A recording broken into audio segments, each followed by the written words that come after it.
আসসালামু আলাইকুম বন্ধুরা, চলেন আপনাদেরকে দেখাই আমি কি কি রান্না করেছি। প্রথমে দেখা আলু ভর্তা, তারপরে আছে ডাল, তারপরে আছে পটল ভাজা,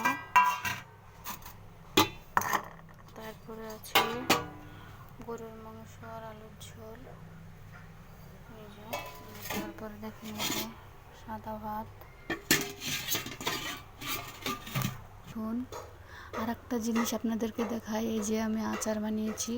এটা আমের আচার, আর এটা হচ্ছে এটা হচ্ছে আপনার তেঁতুলের আচার, আর এই যে এটা তো চিড়ে ভাজা। যে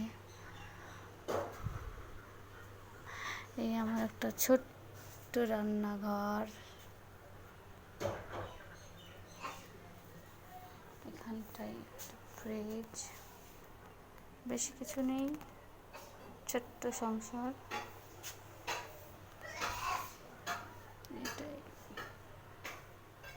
ভিডিওটা এ পর্যন্তই। সুস্থ থাকবেন, ভালো থাকবেন, খোদা হাফেজ।